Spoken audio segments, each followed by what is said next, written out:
The anime begins with our protagonist Vil, who is a magicless student at a prestigious magical academy where a talent for magic is valued most. He has no aptitude for magic and wonders if there's any way for the talentless like him to advance the magic academy. He isn't sure, but Vil frequently goes sit dungeons to slay monsters so that he can get stronger even if he can't its magic. One day at the academy, that distracted Vil gets called to the front of the class. He is told to conjure a flame using a catalyst, but Vil trembles in fear because of his lack of magical talent. Of course, he fails to conjure anything and the entire class laughs at him. The instructor is really disappointed because this academy is very prestigious and it's embarrassing how Vil can even use the most basic magic. This makes it clear to the instructor why Vil said to only be an honor student when it comes to note-taking. He says that Vil is completely beyond help. Just then, a student named Sion conjures an amazing flame from his seat. Sion gives an insincere apology by saying that he was just helping Vil. The instructor puts out the flame and declares that this was an example of how in this world the supremacy of magic is absolute.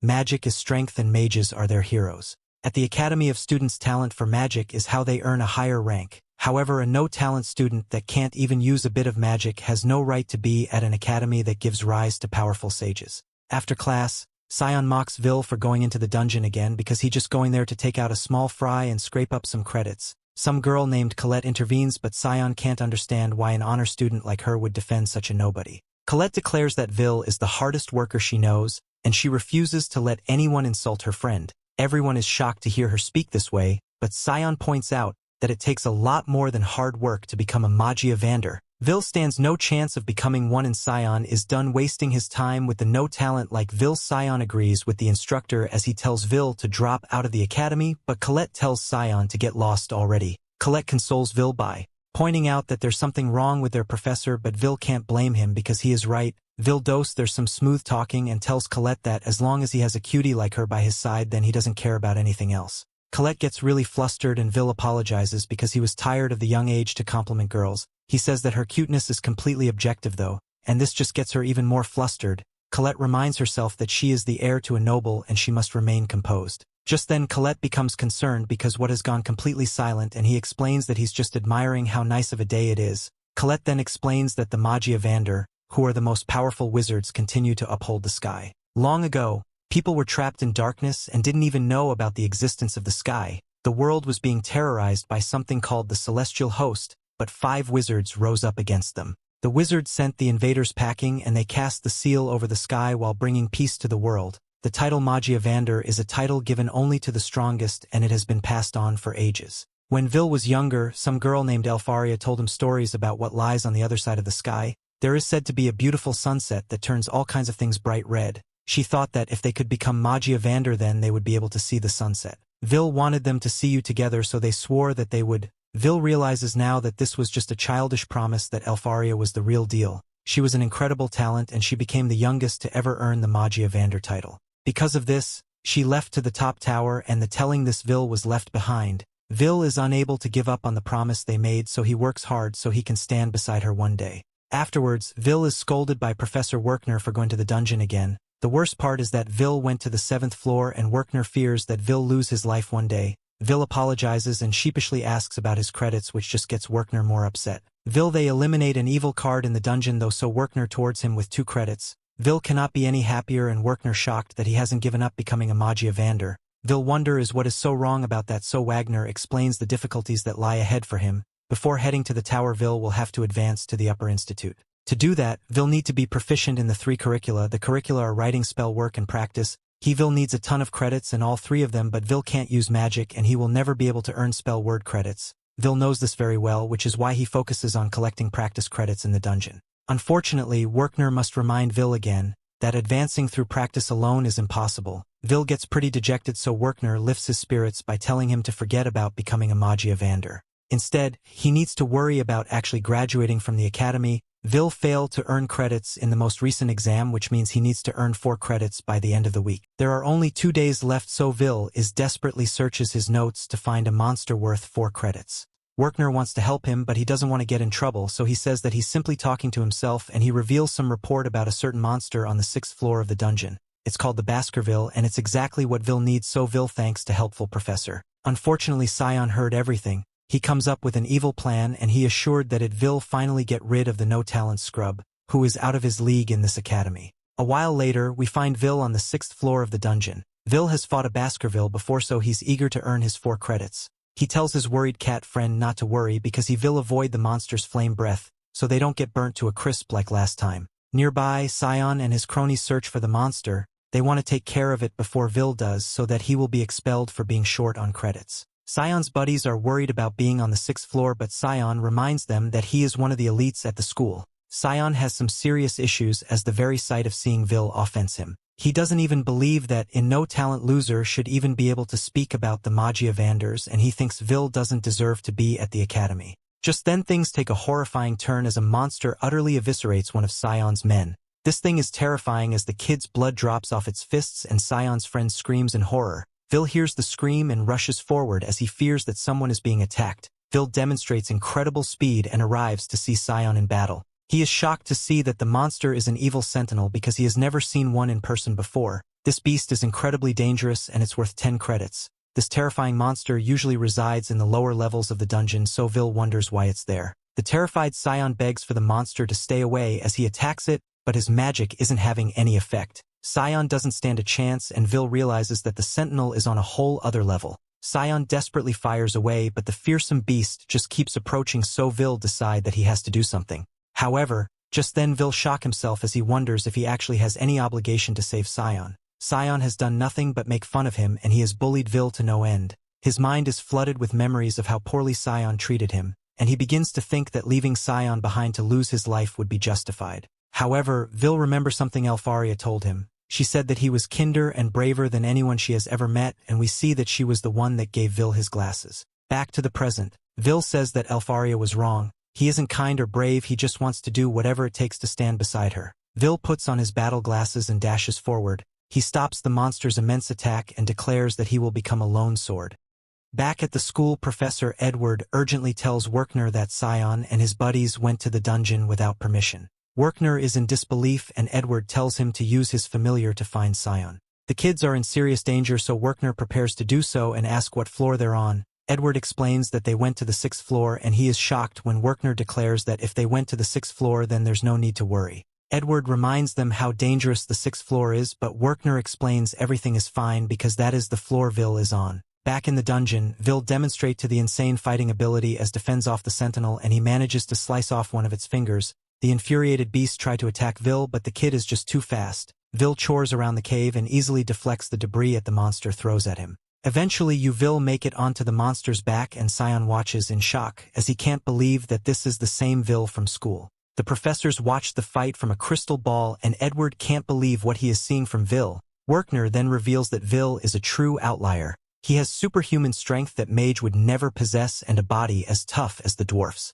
That isn't all though, as he also has incredible observation skills that allow him to grasp an enemy's strategies after seeing them just once. Vil demonstrates this by dodging an attack the monster just used, and he uses this opening to slice his arm off. Werkner concedes that Vil cannot use magic, but in this world filled with magic users, Vil is the one and only warrior. Vil now takes a monster's giant sword, and as the beast becomes infuriated, Vil get ready for an attack. Scion hasn't moved an inch this entire time as he Istanbul Vil's strength. The monstrous beast unleashes a powerful beam attack, but Vil stops it with the sword. Werkner continues to explain how powerful Vil is by declaring that his slash of the sword surpasses even lightning. Vil shows it's just that as he slices right through the monster's beam, causing massive damage everywhere, and the monster's utterly defeated. Vil shows us concern for Scion, but Scion is so angry that he makes himself bleed from the mouth. Edward is just as upset as he refuses to believe that someone who can't use magic is able to surpass magic. A while later, Vil returned to the academy to find the very upset Werkner. Vil did manage to eliminate the sentinel though, so he officially awards Vil 10 credits. 5 years earlier, we see how terrible Vil felt. While everyone whispered behind his back, they had never heard of someone who couldn't use magic like him, and everyone wondered how he got into the magical academy. Everyone just assumed that he was used as bait to lure his friend Elfaria to the school. Elfaria had already become a Magia Vander at this point, so the other students assumed that he would be kicked from the academy. Vil went to meet with Headmaster Cauldron and she put a dagger in his hand. Without saying a word, she prepared an attack and Vil prepared to action. He pushed Werkner to safety, and before Werkner could even hit the ground, Vil neutralized the Headmaster's attack with just a dagger, Cauldron and Werner were absolutely stunned, so the headmaster could only laugh about Vil's amazing display of skill. Werner was then shocked when she declared that Vil will be allowed to continue attending the Magic Academy. Werner reminded her that Vil is unable to use magic, but Cauldron was extremely intrigued by Vil. He was like a sword that yearned to be a wand. Surprisingly, Vil still seemed unhappy. He just wanted to know if he would be able to ascend the tower if he kept studying at the academy, and if he became strong, would he be able to be with Elfaria. Cauldron gave him hope as she declared that if he remained undaunted and stood strong, he might be able to achieve his goal. After he left, Cauldron admitted that he had no clue how things would end for Vil, the sword attempting to become a wand. Back to the present, Werner lectured his students that what it means to ascend the tower. This generally means advancing to the upper institute to become one of the Magia Vander. To reign from the topmost floor like they do, a person must be recognized by the highest center of learning. There are two main ways to advance. One is by creating a new type of magic, and the other is by earning at least 7,200 credits at the academy. Only a very rare few have been able to create a new type of magic, which means that the majority of students rely on earning credits. Werner scolds all his students, though, because they're not even doing well enough to graduate, let alone reach the upper institute. After class, Colette sees how exhausted Vil is, and she brings up how everyone is talking about how tough Professor Werner's class was. Werner is especially tough on Vil, but Vil knows that it's because he has completely failed that spell work. Vil refuses to be deterred, however, because he believes that being a failure doesn't mean that he should and still work hard. Vil is grateful the Werner gives his students supplemental classes because some professors, my Professor Edward, don't seem to care. Just then the two overhear Sion's friends telling everyone that Sion defeated an evil sentinel all by himself. His friends admit to being overwhelmed by the beast, but when they woke up, Sion had slain the sentinel. Everyone thinks that Sion will become one of the top 3 at the school because of this, but Sion is furious because he knows what really happened. Sion spots Vil, so he rushes to him and angrily expresses his disbelief. Vil is supposed to be a talentless loser, but he was somehow able to fight really well. Colette breaks up the altercation, but Vil doesn't tell her anything about what happened. In the headmaster's office, the angry Edward demands that Vil be expelled. Cauldron points out that Vil is already in his 6th and final year at the school, and it would be cruel to expel him after he has come this far. Edward is furious, though, because he doesn't think the academy needs someone who is a warrior and not a mage. Being able to surpass magic without being able to use it is blasphemy to him. Cauldron checks Vil's grades and explains that he more than excels at everything other than magic, so much so that he will have several paths to choose from outside of being a Magia Vander. She declares that the academy has a responsibility to produce great scholars for something she calls the fated day. This just further emboldens Edward, so he explains that the issue is Vil is determined to become a Magia Vander. That fact is clear to everyone, so Cauldron sees this point and declares that Vil should be tested. Also, because Edward has learned Vil's secret, she instructs him to administer Vil's test personally. If Vil fails Edward's test, then she will entrust the matter of his expulsion to Edward. Even Edward is surprised by her decision, and he reminds her that he's not as lenient as Werner. Cauldron is not concerned, so she leaves the contents of the exam up to him, and Edward gets a sinister smile on his face as he leaves. When he leaves, though, we see the Cauldron is pretty confident, so she wants Edward to test Vil as hard as he can, so he can see the truth for himself. She believes that Edward is the best for the job because he understands the Magia Vander better than anyone, and that is why people call him the Dark Viper Mage. Elsewhere, Vil apologized to Colette because she always has to help him do magic things that he can't do himself, like opening his magic locked locker. Colette doesn't mind, but she notices that he still keeps his sword in his locker. Vil explained that he has to because he has never been given permission to carry it on campus. At the study hall, Vil writes a report about one of his favorite battles. Dwarves were raised from another world, and they were severely mistreated. They were overworked and even treated worse than the elves. Because of this, they raised an army and waged the war. Colette wishes he would have worked so hard, but Vil explains that if he loses even just 1 credit, he won't be able to advance to the upper institute. This report isn't too bad, though, because he can understand how the dwarves felt. This is because even in the face of the mightiest magic, they continue to fight. They never gave up, and such determination is what Vil believes is necessary to overcome magic. Professor Werner taught him this saying, and it's just another reason why Vil must do his best. Colette then notices that Vil has a white hair. He rejects her offer to pull it out, but she insists. Just then Edward interrupts them and instructs Vil to come with him to the spell hall. Edward explains that he cannot Vil to continue failing spell work, so he has decided to give him a supplemental lesson. Vil is shocked and Edward tells them to be grateful. He declares that he will ascertain Vil's worth himself, but Vil is shocked when Edward uses a magic attack against him.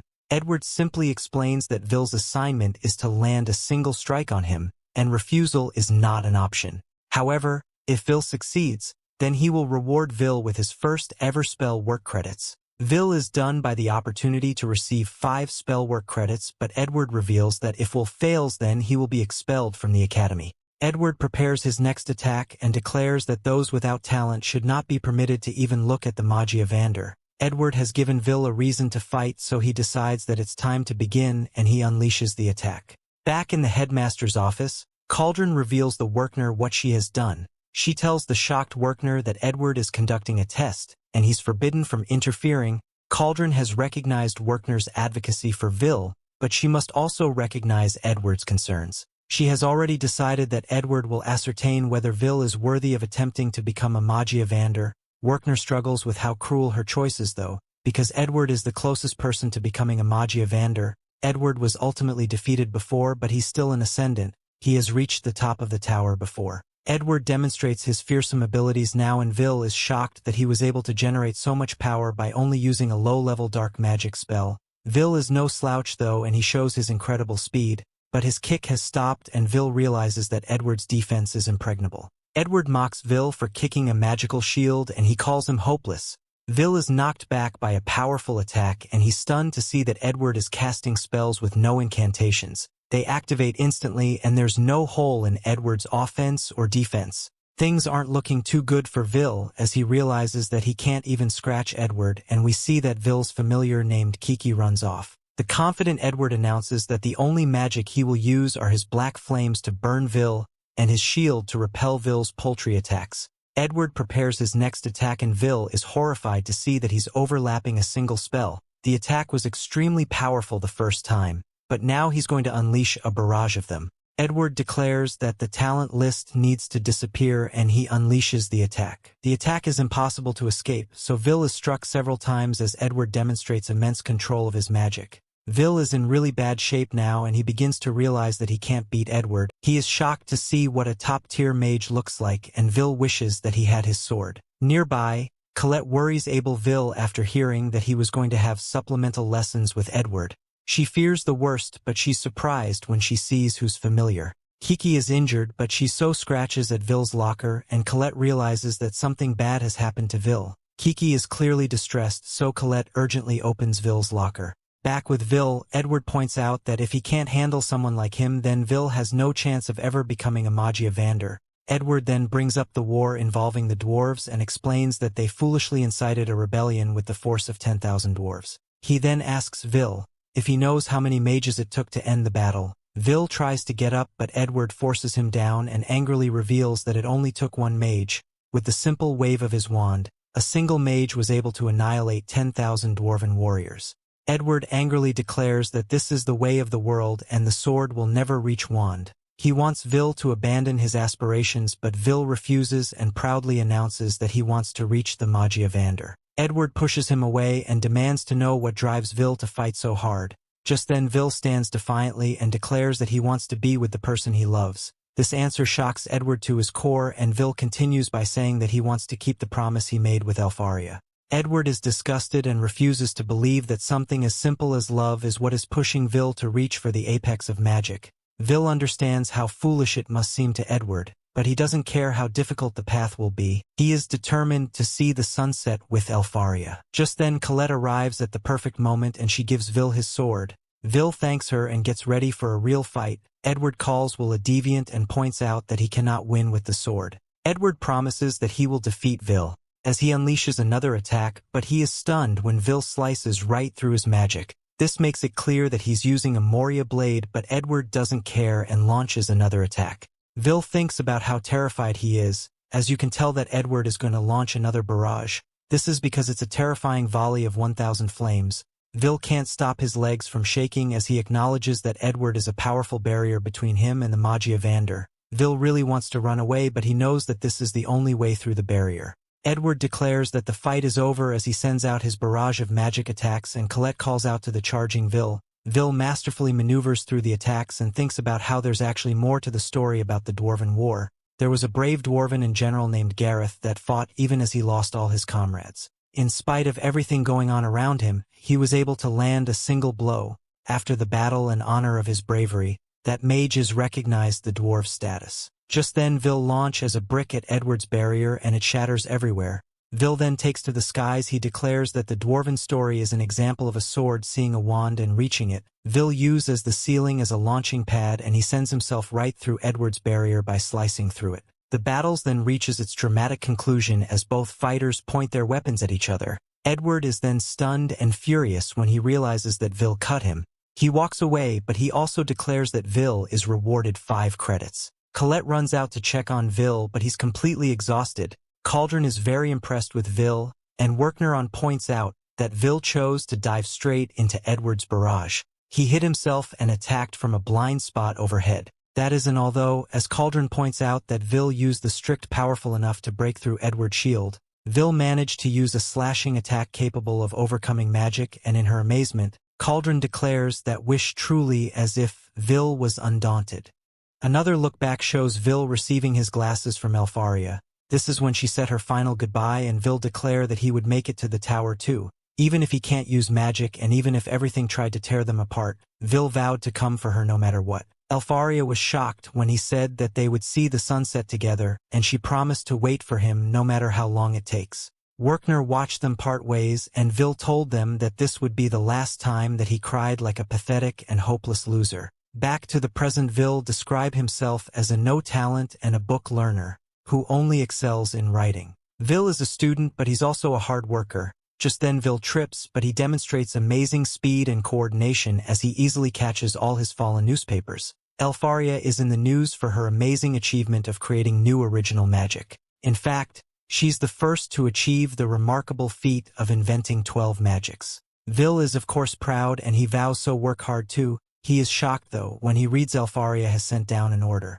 Vil rushes to his friend Rosti and begs him to make magical items for him. Vil urgently gets ready and explains everything to Rosti. The order is to collect Frostwalker ice cores because Elfaria needs a lot of magic catalysts. Because of all this, contributing students will be compensated. The target is on the 4th floor of the dungeon, so what begs Rosti for some magic items. Rosti is a good friend and explains that he already made improvements to the previous version of a magic item. Rosti hands over the new version and Vil thanks to his buddy. Rosti always looking out for Vil though, so he makes sure he eats something and reminds him to take care of himself. Shortly after, Vil arrives at the 4th floor of the dungeon. There he finds a ton of students, but he expected this because in order from Elfaria is very important. Vil eagerly tells Kiki that it's time to get started, but he's startled when the ground shakes. They shake was caused by Scion as he eviscerated some Frostwalkers, and Scion's friends cheer him on. Scion isn't satisfied with destroying weaklings like this though, because he's still upset about how strong Vil was when he saved him. Vil on the other hand is very impressed by Scion and determines that he must hurry because at this rate there won't be any Frostwalkers left to hunt. This area is pretty crowded though, so Vil has no choice but to go deeper into the dungeon. Vil ends up finding a girl in danger, so he rescues her. The girl is stunned because Vil doesn't use any magic and he simply destroyed the monsters with the sword. The girl thanks him for saving her and introduces herself as Iris. Back at the academy, Professor Werner explains that creating new magic is a profound achievement, one so grand that it guarantees unconditional advancement to the tower. Magic usually takes on the name of the person that created it, and in the case of the dark magic spell Dax Darbicans, its namesake is a maid from ancient times, Fire Watchman Darbicans. This means that a foreign of his students comes up with some new magic, then they can carve their name into history. A student wonders, is Elfaria really as good as the news says, and Werkner agrees that she's unbelievably good. Authoring 12 original spells is unheard of, so she is one of the greatest magers in history. Colette can't believe that Elfaria is Vil's childhood friend, and Elfaria even has the entire school in an uproar after issuing an order. Colette's friends named Rose teases her because she's obviously jealous,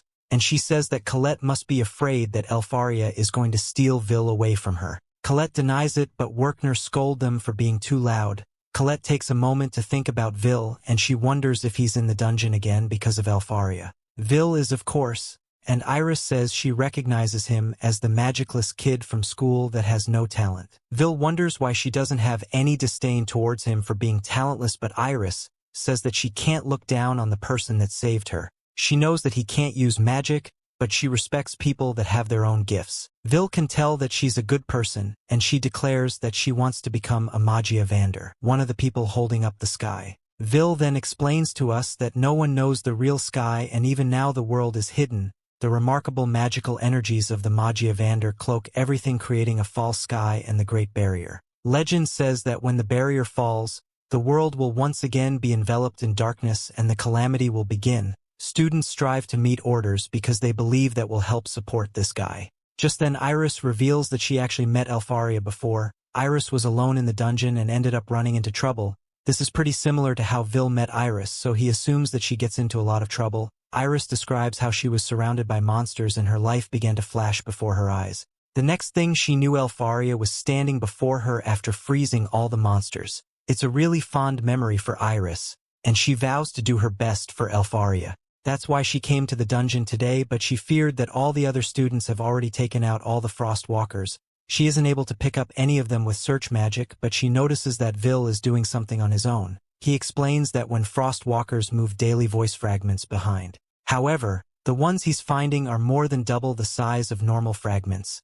This makes him confident that there's a really powerful frost walker up ahead. Iris is shocked by how he can know all this without magic, so Vil explains how what magic is great, but it's not absolute. Vil has some knowledge and wisdom, and he declares that experience can make up for the rest. Vil gears up as he prepares for battle, and Iris is stunned when the giant frost walker appears. Vil used this as amazing speed to keep her from getting crushed, and Iris is terrified to see that the monster is actually what they call a frost rex. Just as Vil predicted, it's a really powerful monster, and it shows how terrifying it is with a loud roar. Frost rexes are the highest form of frost walker, and it's worth 6 credits. It's also a special monster that is specific to the 4th floor. Just then both must dodge its beam attack, and the beam turns everything it touches into ice. Vil tells Iris to wait while he fights, but she's worried about him and explains that physical attacks won't work on a frost rex. Anything that touches it freezes instantly, so close combat is a terrible idea.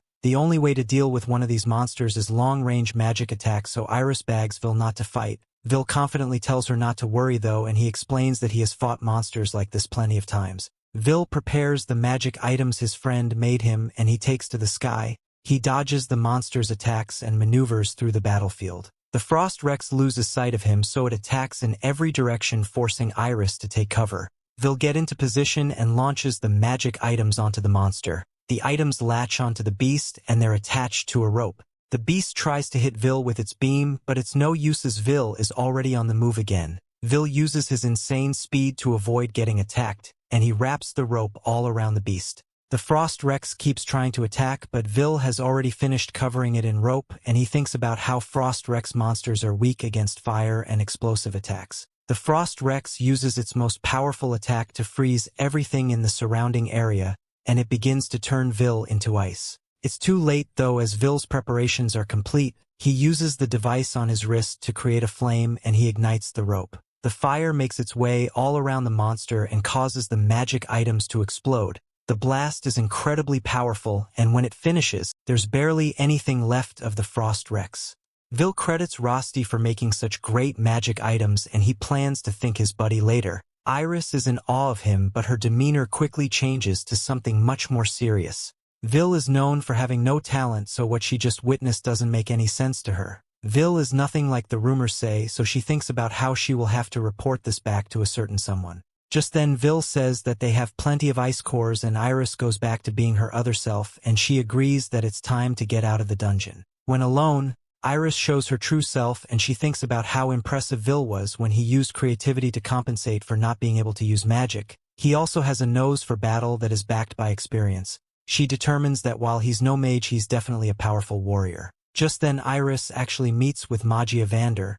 They were having a meeting about how they needed more promising seedlings for the fated day because they cannot allow what was written in the Lord come to pass. Iris is known as the launcher, and they ask her if she found anything useful. Iris reveals that she found one interesting prospect, a magicless warrior named Vil, who she now recommends for a position in the tower. Some Magia Vander thinks it's a terrible idea, but the white-haired guy named Zio thinks it would be interesting. Some of them assume that we would be inferior to them, but Zio says he would accept anyone as long as they are useful. Eleanor calls him a barbarian, but a guy named Cariot stopped him from fighting.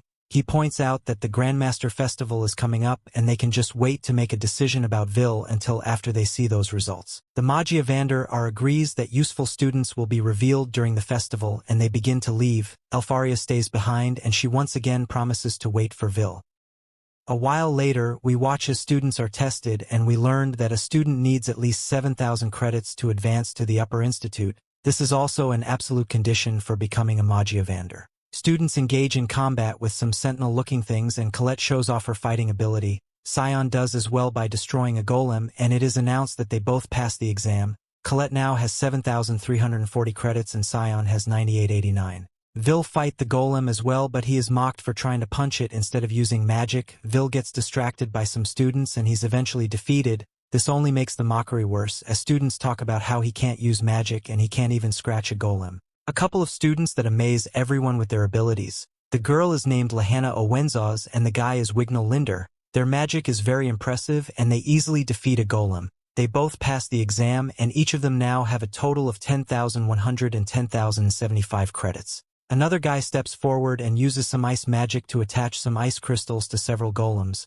These shards turn into ice flowers and the guy easily freezes several of these golems. This guy's name is Julius Reinberg and the other students are amazed that he even froze their golems. Julius passes the exam like the other top students, but he has 10,048 credits. Julius declares war on the other top students and they use their abilities to destroy his ice flower as they accept his challenge. All the other students are in awe of the three of them because it's already confirmed that they're going to the Upper Institute. They are also the only ones with credits over 10,000. Credits are used to measure students' potential, but Vil doesn't have enough of them to graduate, let alone advance to the Upper Institute. This is Vil's last year at the school, and he only has 5,405 credits. Julius insults Vil and instructs him to never be in his presence ever again. Julius's friends grace him up way too much, and they're sure that he will be scouted at the upcoming Grand Magical Festival. Vil overhears them, and he can't believe that it's already time for the festival again. At lunch, Colette tells Vil that his only option is to get scouted at the festival. This is because advancing to the Upper Institute on writing and practice alone isn't realistic. He has less than the required 7,000, but there's still a chance that he can scouted so he can ascend the tower. Vil agrees with her, but she isn't the only one with this idea. All the other students are trying to turn things around for themselves and they will be out for blood during the festival. The Grand Magic Festival is held every 2 years. Several competitions will take place and high mages will come down from the tower scouts. It's a contest between students from different tower factions and there are quite a few of them. Colette is sure that if one of those factions chooses Vil, then he will surely be admitted as a tower member. Vil knows that this hardly ever happens though, and he would have to perform some kind of magic that would put a high mage to shame. That isn't although, as Colette explains, that there are people called Watchers that appear to snitch about standing talents and carry them off to the tower. Vil has heard of these Watchers, but he points out that they're just one of the Academy's 7 legends. Vil doesn't think that a no-talent like him should try to stand out at the festival, so he just plans to help with operation. Colette thinks this is a chance for him to change the way people see him, but Vil reminds her that people didn't like how he competed during the last festival 2 years ago. This festival went down as the worst one in history, and Vil says that he stood out for all the wrong reasons. Outside, everyone practices their magic, and it starts to feel like the festival really is drawing near. Luckily for Vil, scouts from other capitals will be coming, so even if he can't ascend the tower, there are other paths he can take. The festival is a great way for students to show what they are capable of. This is why Colette wants Will to participate, but he points out that he can't even use magic. Just then, Colette notices that a barrier has been placed on a nearby locker. Colette is pretty sure that she can break the powerful spell, but she uses Kiki to quietly remove it. Opening the locker reveals a hidden stairway, and they decide to explore. Down below, they find some students betting on who will win certain events at the festival. This is underground gambling, and students are placing their bets on the top students. Vil checks to see Scion there, and Colette proactively keeps Scion from starting trouble. She warns him not to get violent, and Vil wonders what Scion is doing there. Scion doesn't answer, but his dumb friends say that it's not like he's trying to see what the betting odds are because there are rumors that there's a huge spread between him and the top students. Scion loudly schools his dumb friends and Colette mocks him for being worried about the top students. Scion of course denies it and points out that the number of credits he lags behind them are just credits he lost in writing exams. Scion is sure that he's just as strong as the top students, but he remembers that he doesn't have to explain himself to Vil. The next day, Colette offers to go with Will to the dungeon, but he explains that he's going to work at the tavern. This tavern is on the outskirts of the capital of magic and it's on Slumland Street. This place is filled with dwarves and Vil works there as a server. Vil speaks to the guy he sees when delivering papers and this guy can't believe how hard of a worker Vil is. Vil delivers his papers in the morning, attends the academy during the day and then works tavern at night. Vil explains that he doesn't have a scholarship so he needs to work hard to pay his tuition. The old guy thinks that the Grand Magic Festival can fix everything for Vil, but Vil says he could never enter it. Vil has scolded for slacking off and his boss points out that Rosti is working much harder. Vil apologizes for needing his help work, but Rosti doesn't mind since he enjoys the challenge of having to work without magic. One of the servers quits so Rosti helping Will at the last second. The place gets even more lively and all the dwarves show how well Vil gets along with everyone. Later, Rosti wonders why Vil doesn't just has Workner to find him a better paying job. Vil explains that he causes enough trouble for Workner as it is and he doesn't mind working for the dwarves. They are hardy people that will respect a lot and they welcome them in with open arms. Just then Vil drops the spoon and as he reaches for it Julius enters the place. Julius insults the gross-looking tavern and he mocks Vil for working there. He thinks it's a good fit though, since it's only right for a no-telling like Vil to serve barbaric dwarves. The old dwarf is insulted and Julius wonders what the look in his eyes is. Julius reminds him that they are an inferior race that emigrated here from another world. He tells them to know their place and he takes a seat. The dwarven world was destroyed by the celestial host a long time ago and the dwarves escaped to this world. Julius continues to insult the tavern and he demands that he be served. Unlike the elves, dwarves are treated with disdain and if the dwarves forever to lay hands on a mage, their standing would instantly be in danger. Tensions rise as the old dwarf is clearly upset and Rosti brings some food to Julius.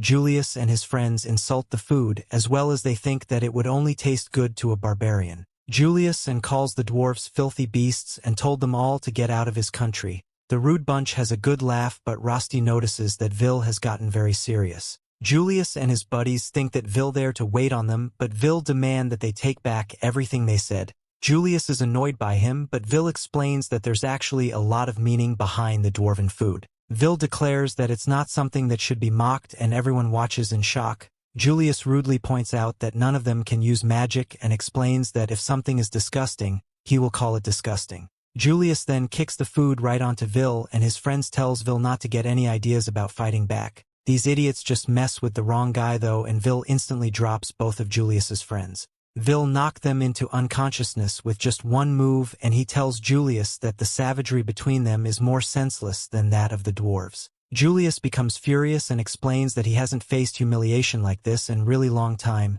Julius's rage shows his power as the room begins to freeze over. He warns Vil that he just picked a fight with the worst possible person and Vil just barely manages to dodge Julius's dangerous attack. Things get more intense and Julius manages to pin Vil against the wall. Julius then uses his wand to taunt Vil by pushing one of his ice flowers, but he is shocked to see that Vil is still defiant. Julius decides that encasing really nice won't be enough to appease him because no one is here to see it. He demands that Vil enter the Grand Magical Festival so he can humiliate him in front of everyone. Vil destroys some of Julius's ice and declares that he will enter the festival. The old dwarf tries to stop the Vil, but Rosti can tell that it's far too late because Vil is really angry now. Julius declares that he will defeat Vil and make sure that he will no longer be able to stay at the academy. Vil has had enough of this guy and told him that he will have to apologize to his friends once he beats him.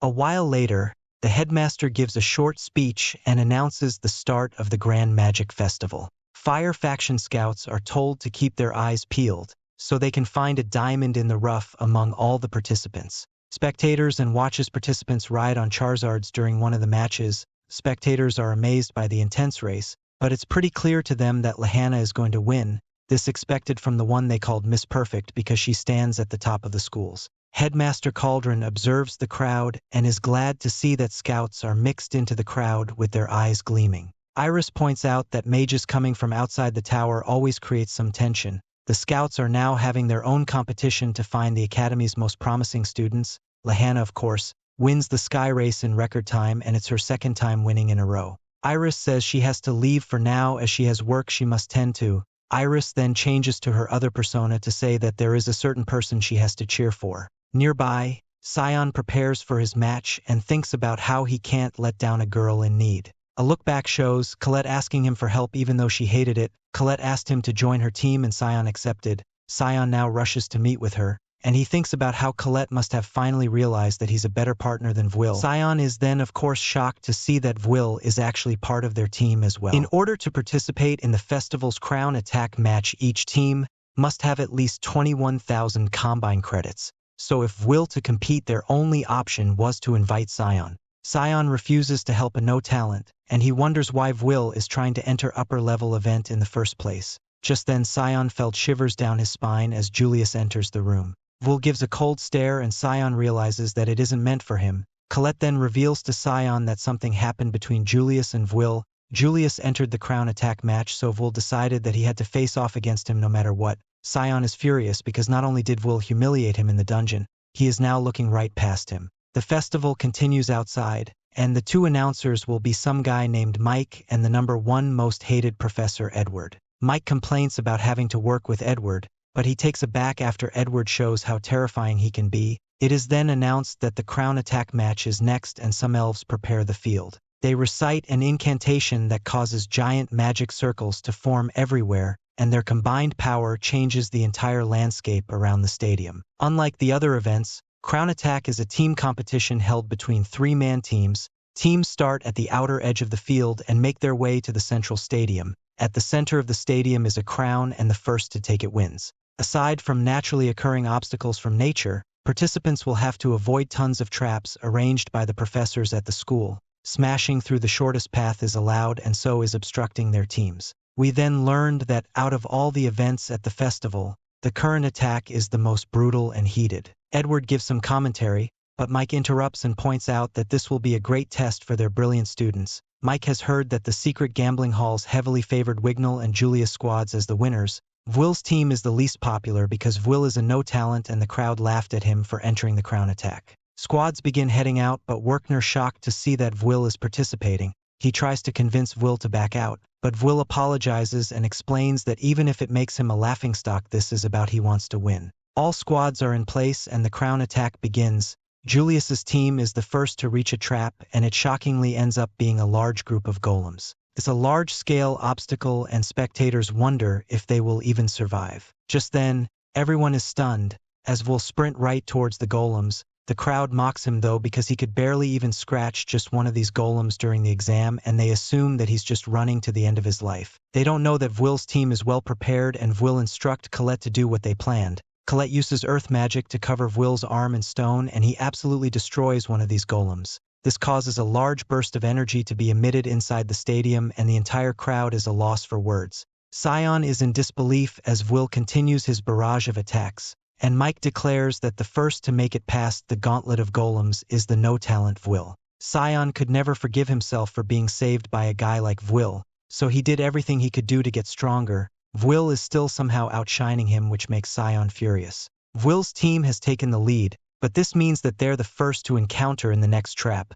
Vil uses his immense strength to block some rocks, and Colette uses magic to summon several swords across the battlefield. Vil then masterfully uses these swords to destroy all the traps surrounding them. One of these traps remains, but Vil quickly destroys it as well. Mike announces that they have passed the second trap, and he is in awe of this dark horse that Vil's team has proven to be. The crowd refuses to believe that Vil's behind these amazing feats, and they assume that it's all because of Colette magic. The scouts know better though, as they can tell that Vil has an elite ability to detect and counter the traps. Edward chimes in to point out that Vil's movements are that of someone who spends all their time in the dungeon. Edward praises Vil for his knowledge and experience, while also commending his incredible reflexes. The crowd is still skeptical, but Irish crews Vil on anyway. One team refuses to fall behind Vil's, but they just end up falling to a trap of wild plants. Everyone tries their best to advance, but the traps are merciless. Vil's team has a commanding lead, so Mike wonders if the no-talent Vil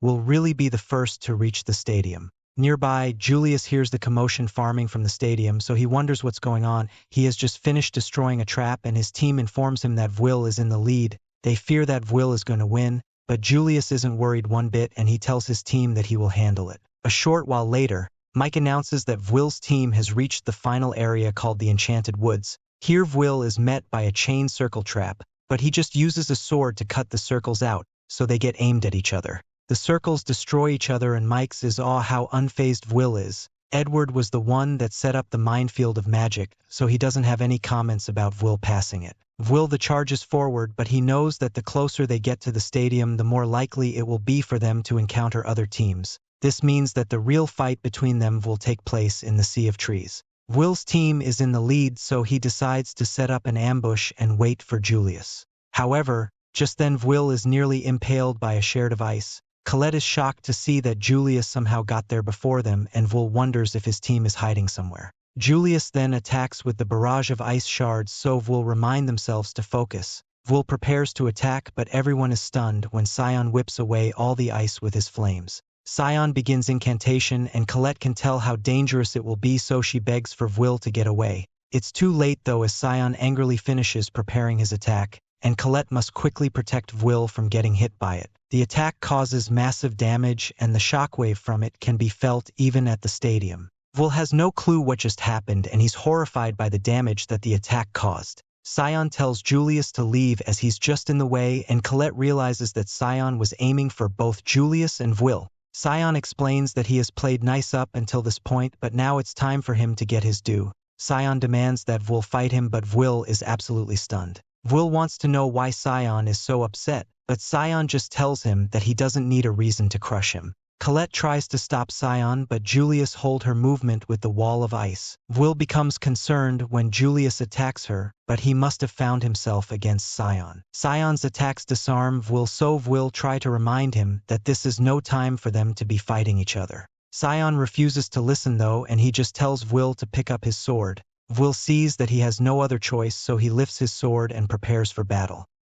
We then get a look at the past from Scion's perspective. Scion was disgusted by just the sight of Vwil because he has always been a pathetic no talent. Scion couldn't bear to look at him every day, so he decided to take it upon himself and make Vwil less painful to look at. Scion removed the mean note someone put on his back, and told Vwil that he would allow him to be his underling. Scion became upset when Vwil ignored him, but he quickly saw how emotionless Vwil had become. Vwil coldly told Scion to get away from him, and Scion has despised Vwil since that day. Back to the present, Vwil run for cover as Scion unleashes his flurry of attacks. Scion demonstrates the immense control he has over fire, as he manages to grab Vwil with it. Vwil breaks free, but Scion just keeps on attacking. Scion then insults Vwil for just jumping around like a wild animal who's only concerned about survival. He demands for Vwil to attack him back, but Vwil refuses. Scion continues to demand it of him, but Vwil tries to point out that they're on the same team.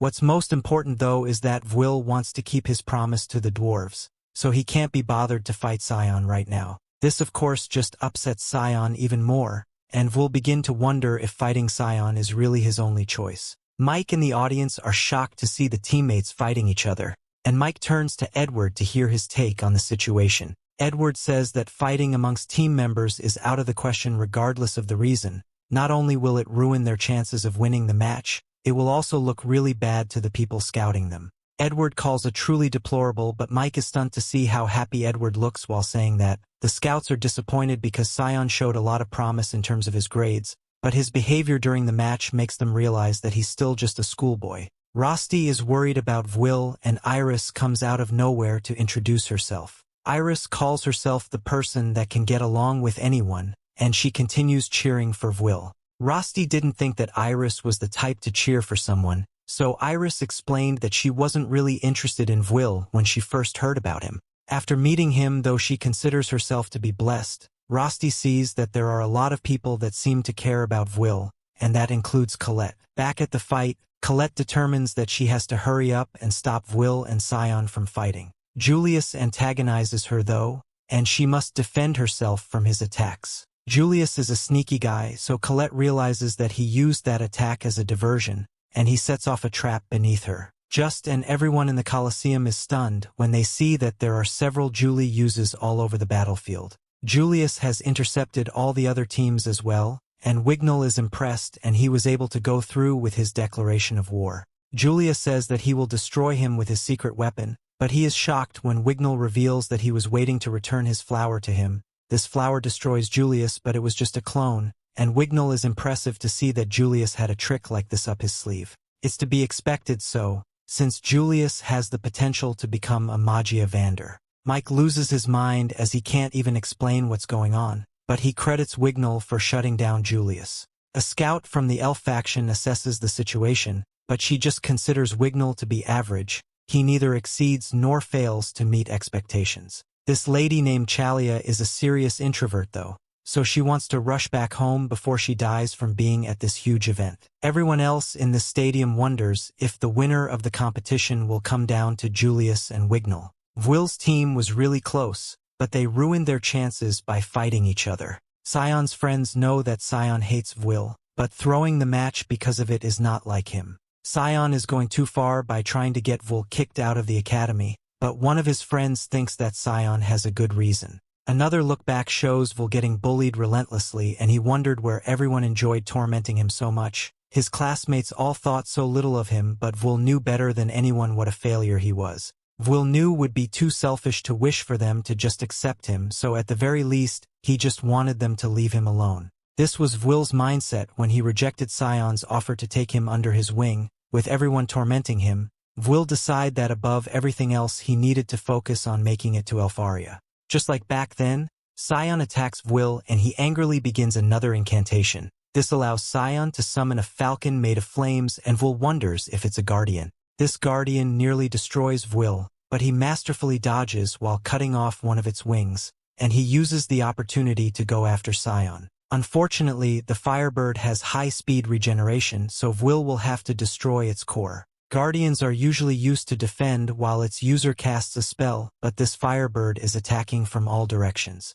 The battle intensifies and it begins to take a serious toll on both fighters. No one is more shocked than Edward as he realizes that Sion has surpassed the student level. Not only can he use a high-level fire spell, he even summoned the Guardian. Having such precise magic control is incredible, and the Fire faction scouts have taken notice as well. Their reports say the Sion has a lot of potential, but he still falls behind Lahanna and the rest of the top three. Him always being counted out just makes them realize that Sion has a serious chip on his shoulder, and that is why you can never tell which students will have hidden potential. The head scout tells the others to report back to their leader because this festival has a surprisingly good group of students. Vwill is completely exhausted at this point, and he acknowledges that Sion has gotten a lot stronger. Sion is still filled with rage as he points out that Vwill is a much better fighter when he defeated the evil sentinel. Vwill once again tries to explain that there's no reason for them to be fighting, but Sion just gets more upset. Sion reminds Vwill of all the ridicule and embarrassment that he caused, and he wonders why Vwill doesn't resent him. Vwill becomes upset too now, as he reveals that he does resent Sion. Vwill has imagined getting back at him over and over again, but right now Vwill is determined to defeat Julius. Sion hardly listens to him and expresses how infuriated he gets any time Vwill refuses to give up, even though he's just a no talent. To make things worse, Vwill always seems to look everywhere, but he always ignores him. Vwill is then shocked when Sion demands that he look at him. Sion has head enough, so he declared that he will end Vwill's life if he keeps ignoring him. Vwill is stunned to hear what Sion really thinks of him, and he realizes that while he always thought it would be too selfish to ask for people to accept him, it's actually what he needed. Sion is clearly offering to acknowledge him, so Vwill decides that he will have to meet his challenge with everything he has. Sion is glad to see that Vwill is finally getting serious, so he begins another spell.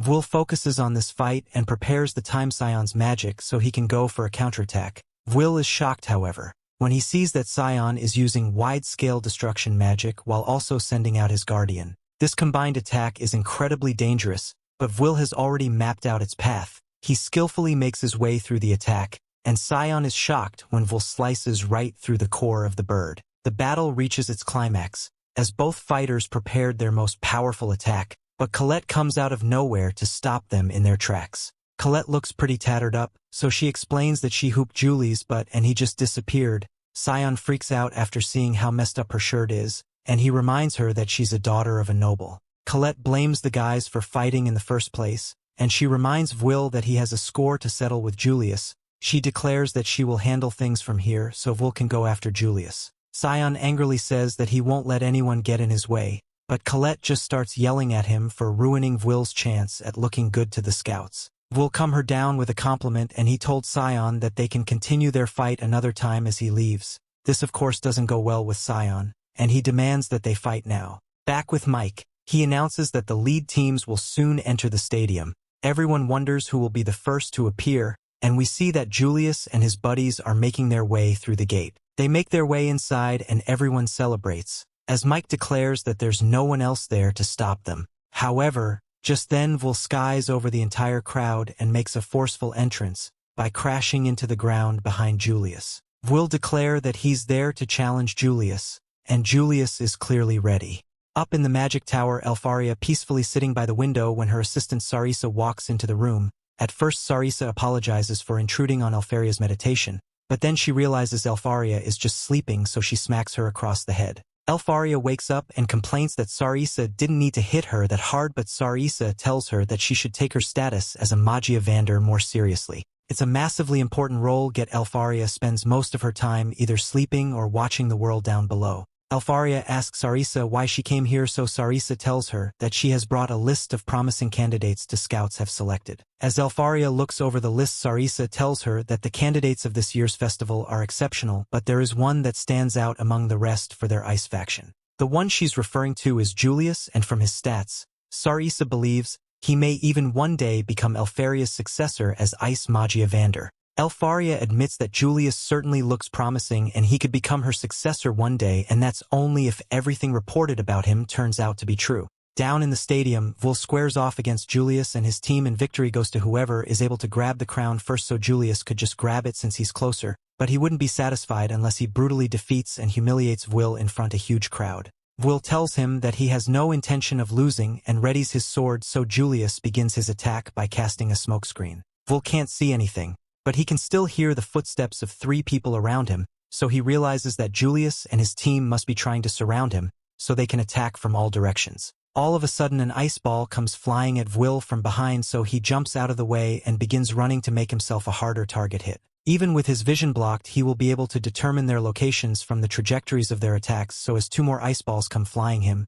Vil believes he has determined all their locations and jumps in to attack Julius. However, as he does so, he is blindsided by a 4th attack. Vil gets knocked back and he doesn't understand where that 4th shot could have come from since he should only have 3 opponents, but his confusion only worsens as he looks over and sees that Julius and his team never even moved from their original positions. Yet Vil is sure that he was still getting attacked by Julius, but there are 5 of him now for some reason. The first thing that comes to Vil's mind is that this must be some kind of illusion magic, but the hits he has been taking are very real, so he soon realizes that the spell's weight too complex from his illusion magic. Julius just creating clones of himself, and he forgot to mention this earlier, but his clones also explode on command, and one happens to be right in front of Vil. So once Julius gives the command, it explodes and encases Vil in a thick layer of ice. This turn of events is certainly exciting, but the crowd is more focused on trying to figure out what kind of magic Julius is using. However, Edward and Werkner immediately recognized what kind of magic this is, and Werkner explains that it is one of the secret arts discovered by the gifted ice Magia Vander Elfaria.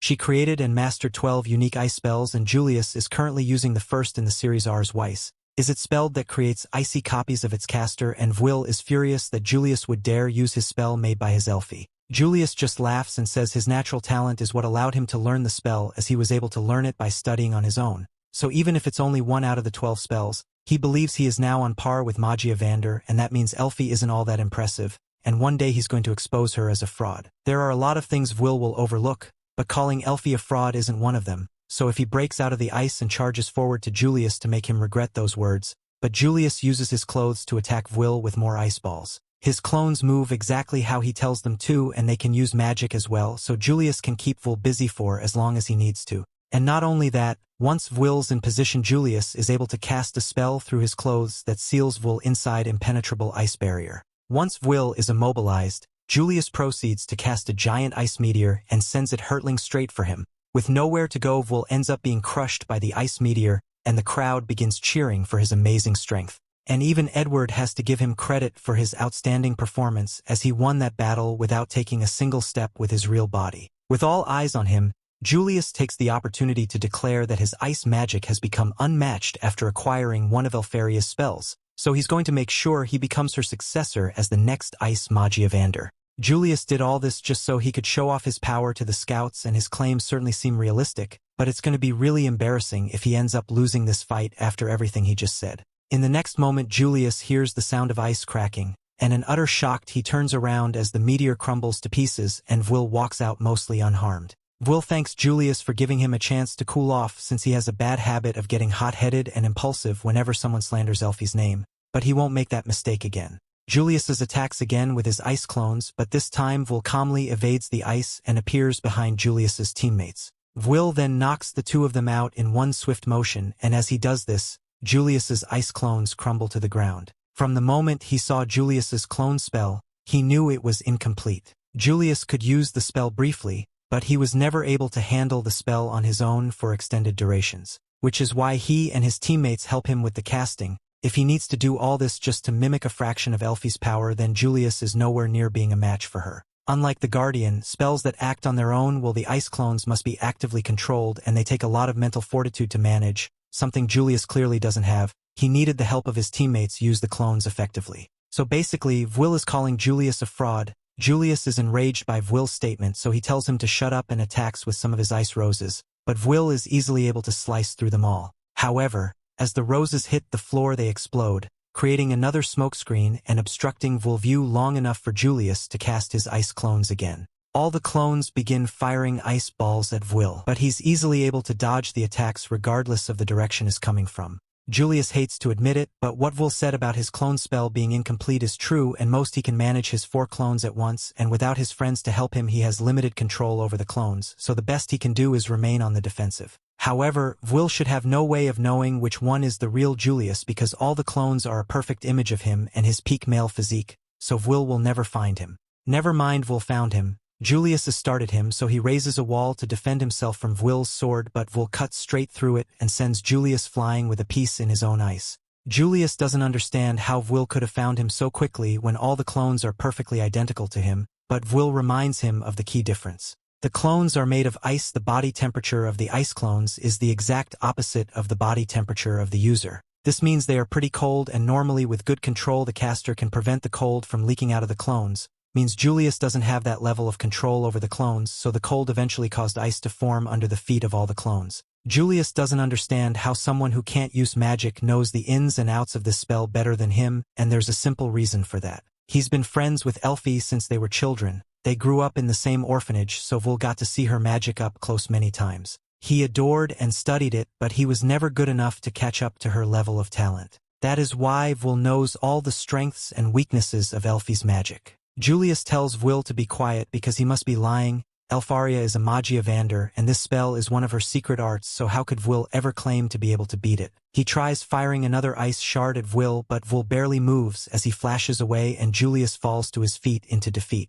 Will says he respects Julius and his talent, and it's true that until now no maze has been able to replicate one of Elfaria's spells, but he's got some bad news for him. Elfie invented that clone spell, which was only 2 years old, so it's far from a perfect spell, and it's full of weaknesses that Julius is flaunting around like he is the next great mage. Julius is starting to feel really stupid because he thought he was an elite mage for replicating Elfaria's spell, but it turns out he has been bragging about copying the achievements with Toddler his whole time. This revelation caused Julius to break out a hysterical laughter as he realizes he has been grossly overestimating himself when comparing with Elfaria, but he still isn't going to let that stop him from defeating Will. Julius yells out in anger and summons 8 clones around Will. He laughs while saying that 4 clones aren't his actual limit, and for now he can just ignore his control over the clones and use the sheer number of spells he can cast to overwhelm Will.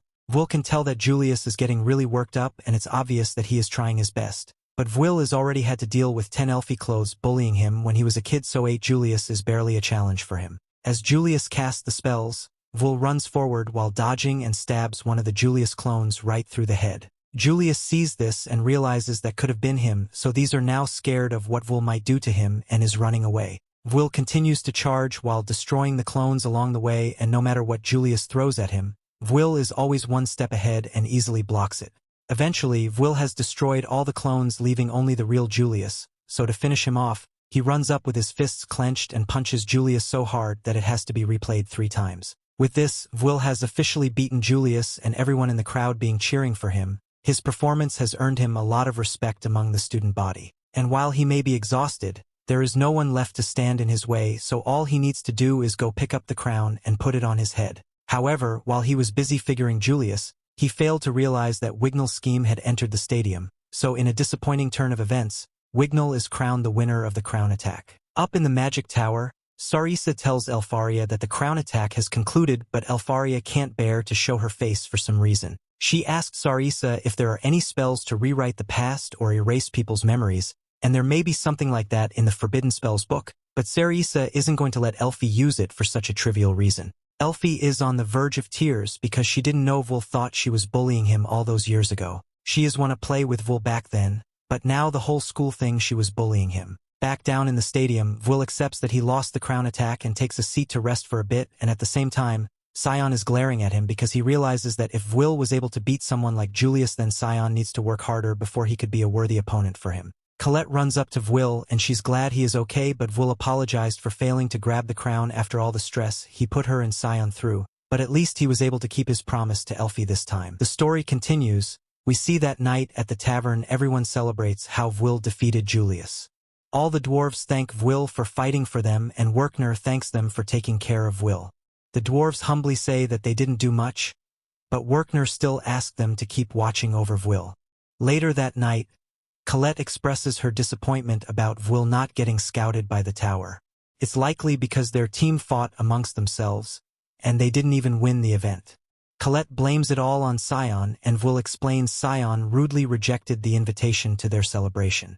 The old dwarf tells Will not to worry about not being scouted because he won the fight for their honor, and they got the apology that Will wanted. Best of all is that Julius is now doing work in the tavern as punishment. Julius does what his boss tells him to do, but he laments how he won't get scouted now because of the no talent of Will.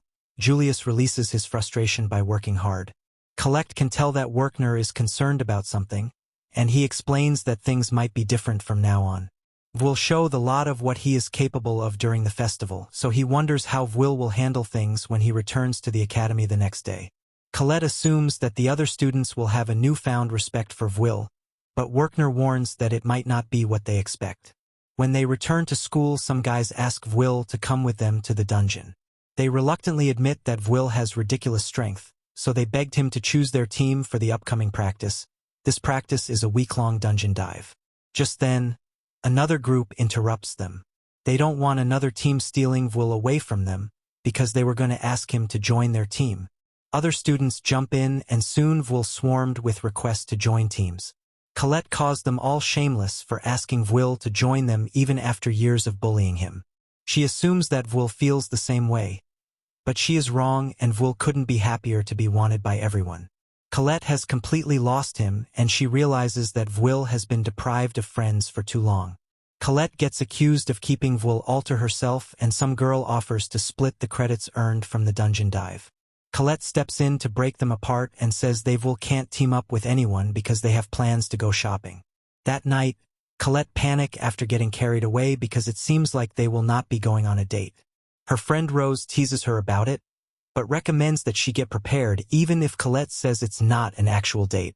Colette agrees with her, and Rose suggests that she wears something cute. Will tells Rosti about his plans with Colette, but he explains that Colette kind of persuaded him. She did this by saying that they need to buy equipment for the practice.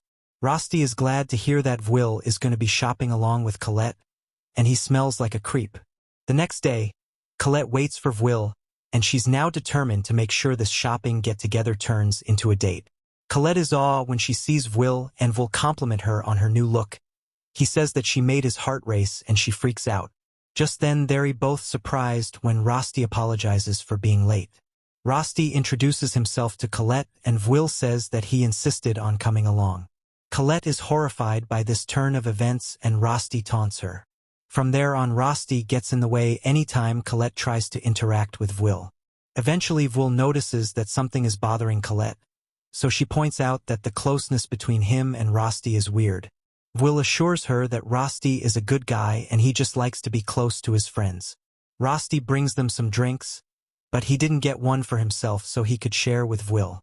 Colette refuses to let that happen, so she offers to share hers. Tensions rise between the two, so Rosti tells Will that he can go ahead of them and get his sword fixed. Colette agrees and says that the dwarves won't be happy if mages like them show up at their forge. Will is completely oblivious to what's going on, so he just leaves to go to the forge. After he leaves, Colette comes right out and demands to know why Rosti refuses to leave Will's side. Rosti doesn't hold back either, and he explains that he cares about Will more than anyone else in the world. The two then go toe-to-toe, argue about who is closer to Will. Back with Will, he finally starts to wonder if his friends don't like each other. Just then Lehana comes out of nowhere to speak with Will. Lehana is known as Miss Perfect, a person who stands high above the mages and someone who's the exact opposite of Will. Will wonders what she wants, but Lehana just asks him to follow her. Will follow through all the way to some house, where Will sees the other top students. The final term of their last year in the academy means that it's time for the all-student practice, and the Lehana reveals that she wants to form a party with the 5 of them. Julius and Sion can't understand why Lehana invited Will, and Will thinks about how these are the 2 people that hate him the most. Lehana takes his terrified expression as a no, so Will realizes that she is an airhead. Sion refuses to just let Will ignore him, so he angrily goes to confront him. However, before he does, Wignall used this as powerful magic to change their entire surroundings. He points out that mages are not as barbaric as the dwarves, so Sion stops being a jerk. Wignall used illusion magic, which is a unique type of magic that summons fantasy landscapes granted only to the elves. Things start to calm down, so Wignall want to hear what Lehana has to say. Lehana explains that she simply wanted a formal party for the dungeon dive. She wanted to join the 4 strongest mages with the person who stood out the most at the festival. Will have something that they are lacking, and will help them in the dungeon. Julius doesn't agree because Will can't use search magic and Will just slow them down.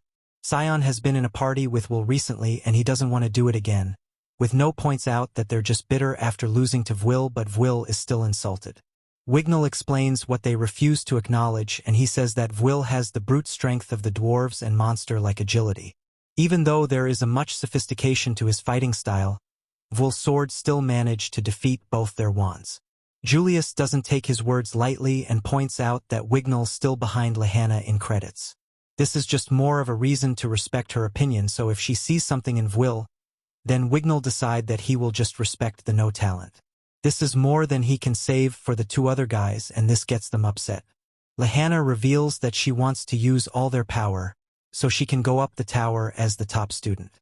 She wants more fame and honor, as well as a better future for herself. Lehana was scouted at the festival and now has a guaranteed post-graduation placement, but that isn't good enough. In her house, members of her family generally die pretty young. To prevent their total ruin, Lehana must deliver overwhelming results. Ascending the tower won't be enough, because she must also become a Magia Vander. Lehana is sure that they all have ambitions of their own, so she tells the guys to drop a coin in a cup if they agreed to her proposal. Wignall instantly agrees because there will be no party capable of achieving better results than them. Julius wants more credits, so he doesn't have any other choice but to agree. Sion toss is in his coin as well, so this only leaves Will. Later that night, Will returns to his worried friends. They went looking for him by the forge, but he was nowhere to be found. Will is very serious and he reveals that he has decided to join the Lehana's party for the practice dungeon dive. The next day, Werkner explains that the practice will begin in 10 days. Floor 7 through 10 in the dungeon that were originally off-limits will be unlocked. This will allow students to fight over level 5 enemies and other high-credit monsters. This is the only opportunity. Students will have to earn more than 1,000 credits at once, so it's a really big deal.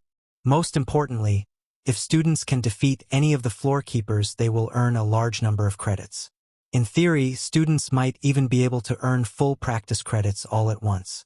Edward informs the students that there's also a chance that they will lose their lives.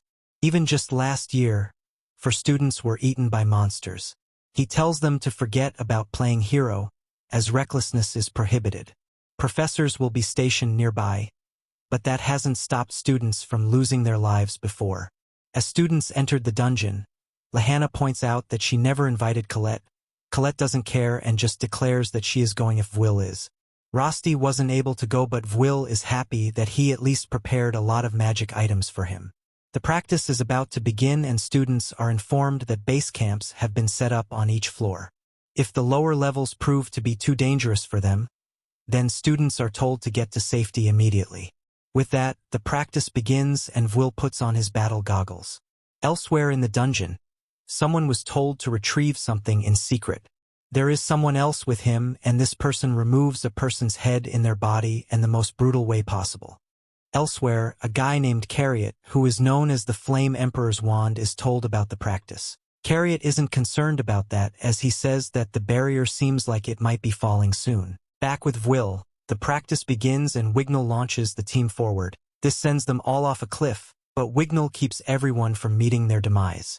A crimson ant startles Will, and he's horrified to see that a whole swarm of them has appeared. Mages are weak when it comes to melee fighting, so Will determines that as the vanguard of the team he will have to act as their shield. However, Wignall stops him and reminds Will about Lehana's family reputation.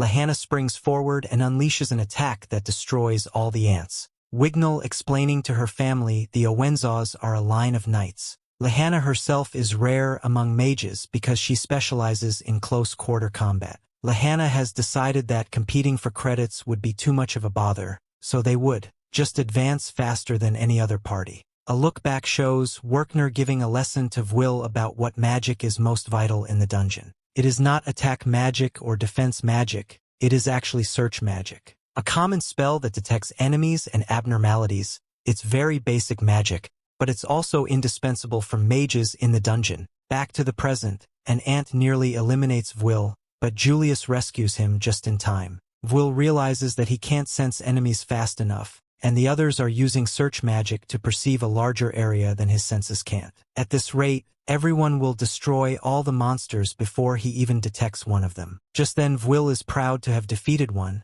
but he is shocked when Wignall wipes all the ants out with one simple attack. Wignall calls Will a burden for not even being able to act as a shield, and he questions Lehana's decision to invite Will to their party. Lehana, however, is still very confident that Will just has ahead of time to access their shield. She is certain that Will will show his true strength when they face off against over level 5 enemies.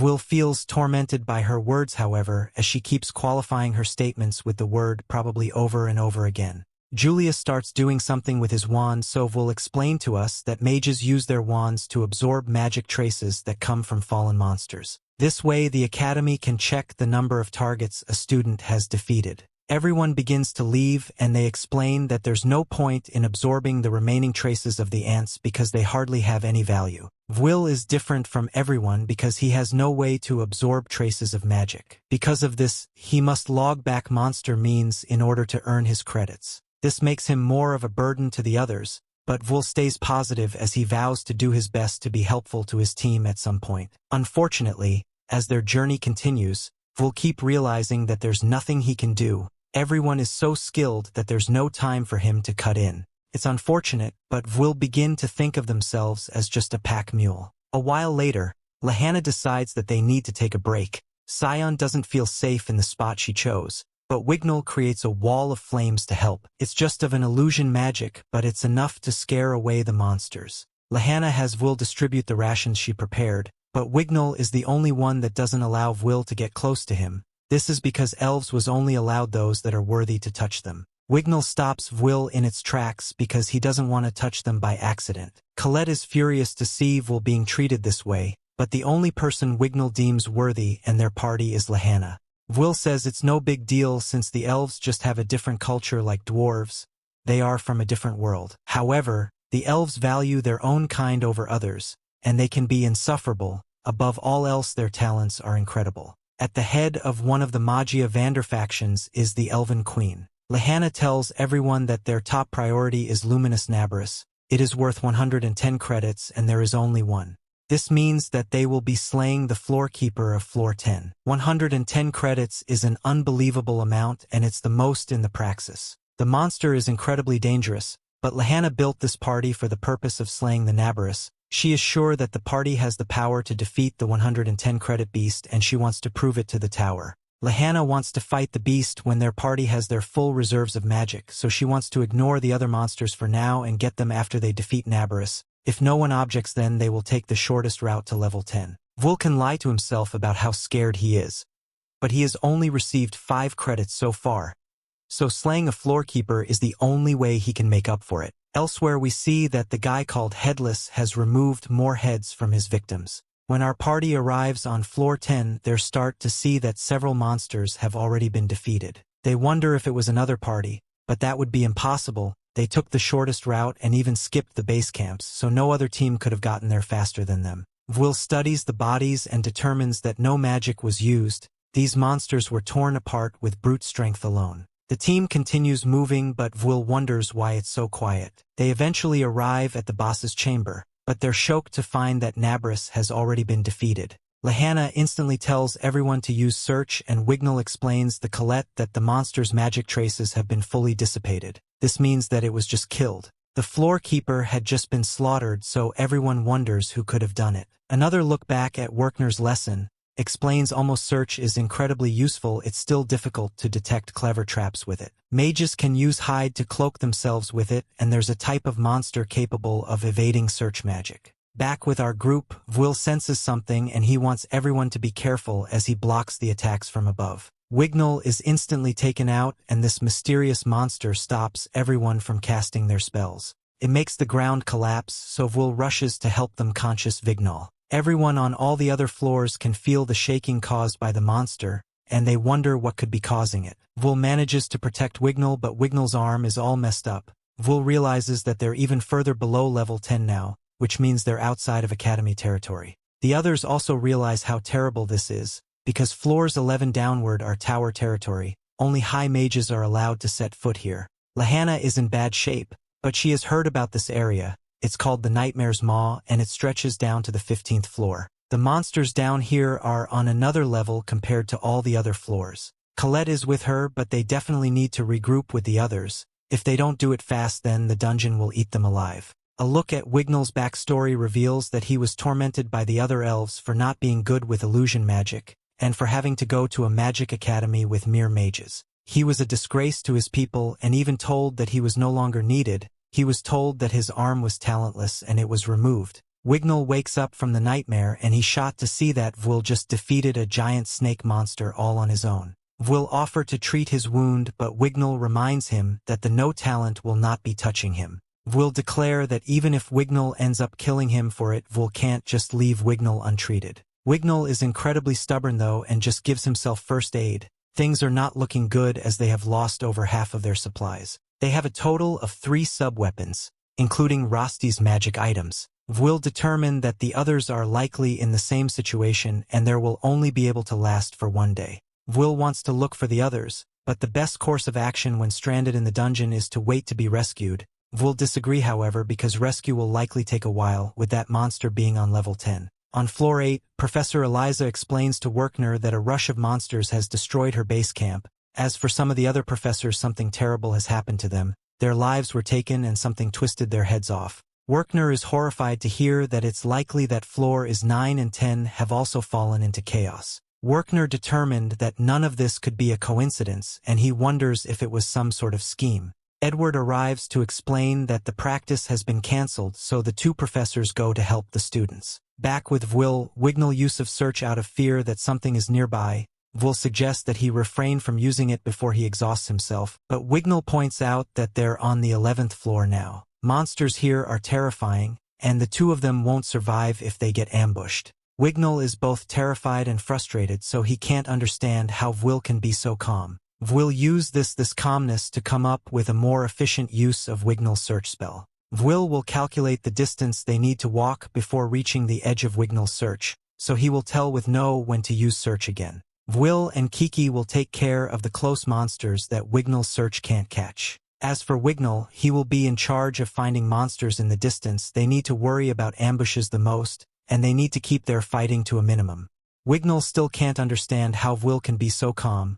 Vul explained that in order to ascend the tower, he has no choice but to take credits by force. This led to him being stranded on different floors of the dungeon over 100 times, so he knows how to handle this type of situation. Just then the guys prepare themselves as they are surrounded by monsters called Jurgiza. They have no choice but to fight, so Vul decide that he will take point while Wignall fights the one in the back. Wignall drops his opponent quickly, but he is more amazed by Vul. Vul starts wrecking the monsters and Wignall can only wonder how Vul can move the way he does. Vul has always been put down by everyone around him, but he somehow managed to still become this strong. Wignall becomes even more upset because he reacted differently to his own situation. Just then Wignall gets caught off guard by another monster. There is no time for him to attack, so he decides to use his wall of flames to scare the beast away. Vul knows that it won't work though and the monster just runs right at Wignall. Wignall is completely frozen with terror but Vul quickly comes to his rescue. Vul explains that Jurgiza don't have eyes, so illusions don't work on them. Wignall begins to lose his mind as he laughs and calls himself a disgrace. Vul try to tell him that he's a very talented elf, but Wignall says he is wrong. Wignall has always called Vul a laggard because he has no talent. However, he reveals that he is one of the drags and a laggard himself. Another look back shows Wignall training and he begs for someone named Eleanor not to leave him behind. Wignall sobbed as he realized that whatever he was reaching for was just too far away and nothing he did would be enough. Wignall could never get himself to give up though, so he kept training. Back to the present, Wignall has just confessed to being a laggard. It's been 6 years since he and a group of other elves entered the academy, and he's the only one still there. The others have ascended the tower, but Wignall is a disgrace to his kind. This is because Wignall's magic is meant to give rise to something with the physical form. However, Wignall can only produce immaterial phantasms. His magic is all show if he can't actually defeat an enemy with it. Vul points out that Wignall is considered one of the top 3 at the school, but Wignall knows what's most importantly. Lahanna does as well, so she explains to Colette that only those who really prove themselves can ascend the tower. Over the past 6 years, she watched as the most talented students departed the academy, which made her realize that those that are left are truly the ones that nobody wants. Colette reminds her that she is known as Miss Perfect, but Lahanna says that's only in the academy. Lahanna witnessed firsthand what a true genius is like when she watches Elfaria rise all the way to Magia Vander. This is when she determined that those who were inferior can never hope to measure up to true talent. As for Wignall, one of his siblings was the first to teach him the despair of his own inferiority. Vul is shocked because the sibling of his is actually the queen of the elves. She is Eleanor and Wignall loved her very much. She was very small, so Wignall decided that he would protect her forever. However, it would eventually become very clear that she is a mighty elf, one powerful enough to even create great giant trees. Eleanor became a Magia Vander, so Wignall worked hard in order to reach her. However, he couldn't hide the fact that he was just a laggard, so he started putting down mages to hide his own inadequacies. Just then Wignall is shocked because Vul says that he knew they had something in common. Wignall thinks that he should try to make him feel better. He says that he's just been a hindrance, so he tells Vul to just go on without him. Vul refuses and assures Wignall that he's an amazing elf. He promises that they will get out of the dungeon together, so he will protect Wignall until he can work on his own. Colette gives a pep talk to Lahanna as well, and explains that she knows a boy who keeps striving even while being ridiculed for being talentless. If Vul saw how badly they were torturing themselves, Colette assures that he would laugh at all the way. Back with Vul, we see that he and Wignall are in the midst of a battle. They keep encountering over level 5 enemies, which makes it clear that the floor they are on is on a whole other level.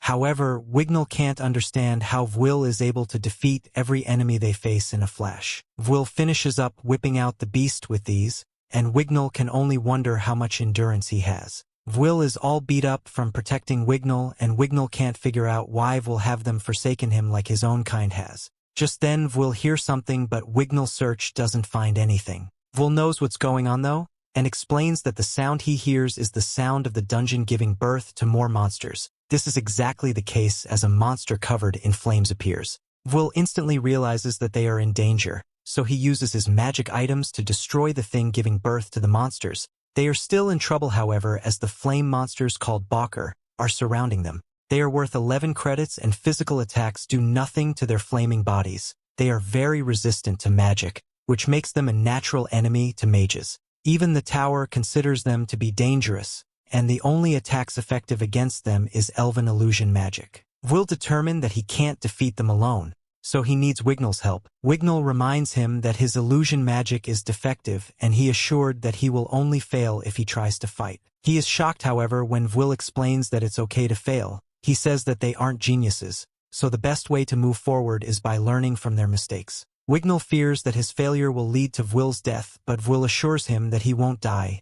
Will has a dream and he won't stop until he reaches the tower. This means he can't die, so he tells Wignall to mark his words. Wignall is stunned because the two of them have the same dream, but their personalities are completely different. Will takes on the powerful flame monsters, but it's pretty clear that his sword isn't having any effect on them. Wignall decides that he has to do something, so he attacks one of the monsters, just like he feared his attack fails, and he predicts that it's going to cause Will to lose his life. One of the Balker unleashes a powerful attack, but Kiki helps Will block it. Will once again encourage Wignall, and he tells him that he believes in him. This strikes Wignall to his core because his own kind gave up on him, but for some reason Will has a lot of faith in him. Wignall is finally done being afraid of everyone that tormented him, and he declares that Will's trust is the one thing he can never betray. He promises to never give up on his goals either, and he unleashes another attack. This amazing attack completely wipes out the Balker, but Will is shocked when he sees that Wignall is kneeling to him.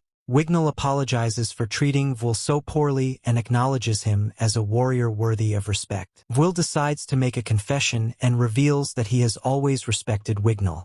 With that over with, Will uses one of Rosty's magic items called the Seeker's Map. It creates a map automatically using its user's blood. Wignall is glad to see that they haven't just been wandering around at random, and Kiki has also remembered Colette and Scion's sense. Elsewhere, Julius becomes thirsty, so Scion tells them to just melt some ice to drink. Julius reminds him that they can't be wasting magic, but they just begin to argue.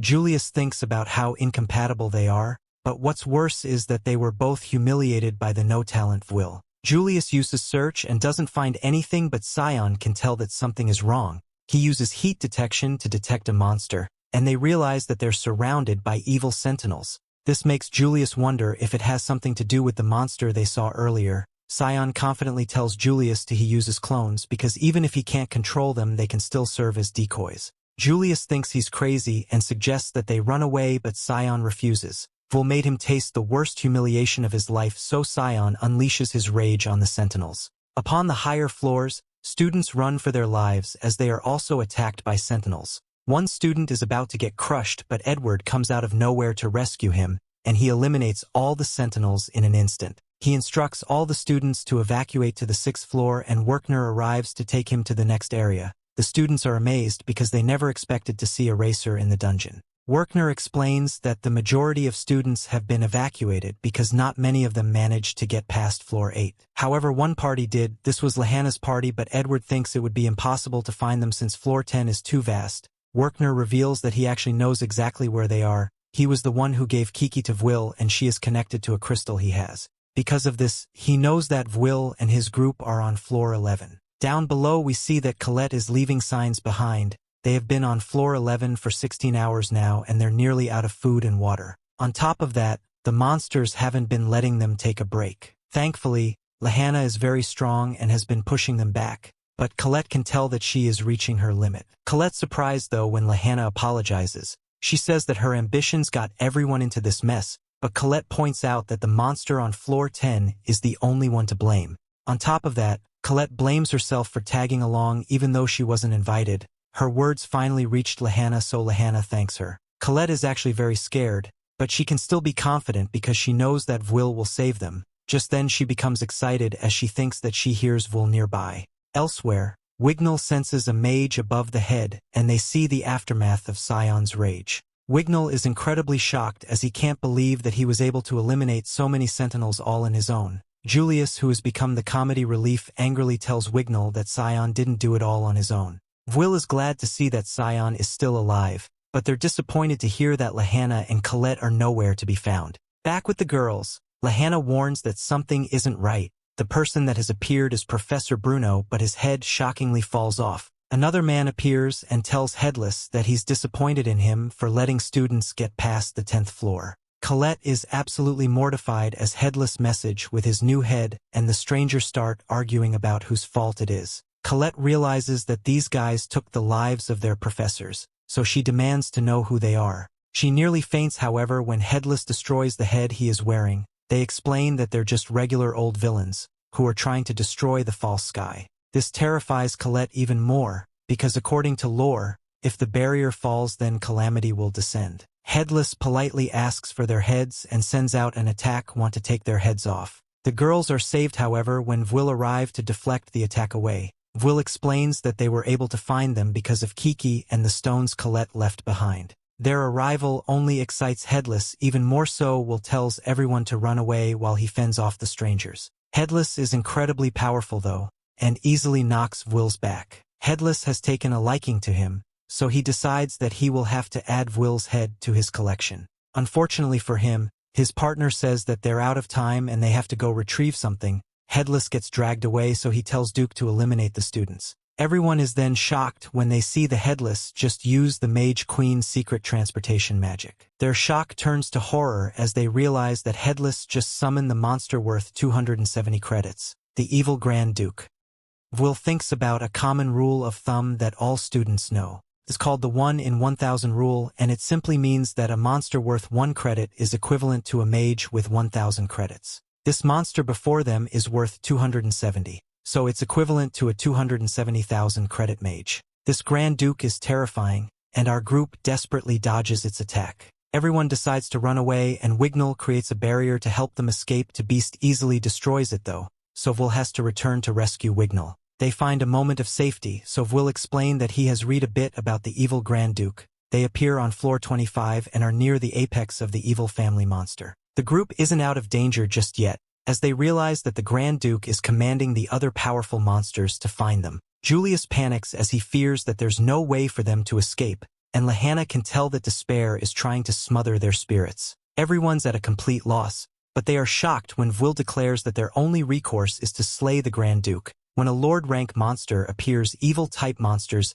establish a domain that can span across several floors. However, if they take out the Lord, the monsters group will lose their leader. If they can break the chain of command, then we'll give them a better chance of being rescued. Julius thinks that Vil has lost his mind because there's no way they will be able to defeat that terrible monster. Vil has a plan, but he states that he won't pressure anyone in to help him. Julius thinks that no one will trust the plan of a no-talent like Vil, but Wignall agrees to help. Vil has proven to have a lot of wisdom, and his self-sacrifice has saved Wignall countless times. Colette trusts Vil as well, but Sion says that he's only agreeing because they won't survive if they just sit around. Wignall vouchers for Vil, so Lahanna decides to trust him as well. Seeing how Vil has united everyone, Lahanna now realizes that he wasn't meant to be their shield, he was meant to be their leader. Out of everyone in their group, Vil is the only one whose eyes are not filled with despair. She asks Vil to give him his orders so they can follow his lead. Julius still says that they can't win with Vil's plan alone, and Vil agrees. He reveals that Julius is actually their key to victory because he wants to teach him a secret magical trick of Elfaria. Moments later, our group confronts the giant beast. Julius and Colette dodges some attacks and Julius begins an incantation. The Grand Duke destroys Julius, but this just turns out to be one of Julie's clones and he continues his incantation. A look back to just moments before shows Vil explaining Elfaria's trick. Normally, if an incantation is interrupted, a mage won't be able to cast their spell. However, Elfaria's cloning magic allows the mage to use their clones to pick up where their incantation was left off. This means that when one of the clones are destroyed, another one can continue the incantation. If done correctly, it should be possible to cast advanced spells with really long incantations, even in the midst of battle. Julius does exactly that, but maintaining clones is a lot more difficult than he makes it seem. Julius calls himself a protector though, and he vows to defeat the beast. Vil tells the others to use any attacks they can, as their goal is simply to slow the monster down and back up Julius. They don't do any damage, making it clear that the monster's wings are impenetrable. Vil sees this firsthand as his attacks does nothing as well, but he already knew this from what he read about the Grand Duke. Nothing they can do will hurt the beast, so they just need to buy some time for Julius. They do just that, and Julius finally finishes the super long incantation. He unleashes his most powerful attack, but everyone are shocked to find that his last resort spell was just blocked by the Grand Duke. This is all part of Vil's plan though, as he tells Lahanna that it's her turn. Julius's attack was only meant to slow the wings of the Grand Duke so Lahanna could get a range to land a close-quarter strike. Lahanna does just that, but she is stunned to find that an auto-barrier was cast on the monster. She assumes that this is the doing of the mages from earlier and Vwyll must rescue her from getting destroyed. Vwyll end up taking some damage from the Grand Duke's attack and Kiki's barrier is destroyed, leaving Vwyll in really dangerous spot. Werkner and Edward see what's going on, and they wonder why a Grand Duke has appeared. There is no time to think though, as they have to rush to help the students. The Grand Duke's attack lands and Wignall keeps Vwyll and Lahanna from crashing into the ground. Lahanna is fine, but she feels terrible because Vwyll took a hit to protect her. Vwyll is completely unresponsive and the Grand Duke is making its way towards the group. Lahanna tells the others to run away with Vwyll while she holds the beast back, but Colette refuses. Lahanna reminds everyone that everyone in her family is short-lived. The reason for this is because they're all knights to act as shields for their allies. Wignall decides to attack with her and the others are left with the decision to make. Wignall and Lahanna's combined efforts are rewarded with an opportunity to land an attack on the powerful monster, but it just pushes them back. Scion sees that they're both sacrificing their lives, so he determines that the only way to make sure that the deaths aren't in vain is to run away. Scion convinces himself that there is no shame in doing so, but he still struggles to move. Just then Scion is shocked as Vwyll tells him that he needs Scion to punch him. Vwyll can't get himself to stop shaking, and the goggles Elfaria gave him are now broken. Without those goggles, Vwyll has lost all his confidence and he's so terrified that he can't do anything. Scion becomes enraged because Vwyll was the one who gave everyone hope and got him into this mess in the first place. Scion punches Vwyll as he is disgusted. He points out that Lahanna and Wignall are both going to lose their lives and he can't believe that Vwyll is the one saying that he is scared. Scion wants Vwyll to take responsibility and he starts raining down punches on him. Scion lets his rage take over, but Vwyll eventually stops him. Vwyll thanks him for snapping him out of it as he is no longer shaking. Vwyll takes hold of his sword and he tells Kiki to protect the others. Scion can't understand how Vwyll can be so fearless now, as he charges into battle, but Colette explains that Vwyll is definitely still scared. She becomes emotional as she reveals that Vwyll is actually always terrified. Scion can't believe this, so Colette wonders if Scion has ever held a sword before. Mages are able to attack with their wands from a distance, but wielding a sword is different. With the sword you have to battle opponents that are far bigger and stronger, and this would be terrifying for anyone. Vwyll is a weakling compared to the monsters he faces, but no matter how scared he is, and no matter how pathetic he seems, what Vwyll is most afraid of is running away. Colette then points out that this is what people call courage. She decides to fight alongside Vwyll, but Scion just feels like he's being messed with. The Grand Duke's defense is impenetrable and they can't even hit it in the first place because of how mobile it is. Vwyll has a plan though, as he knows that they just need to cut the monster's wings off somehow.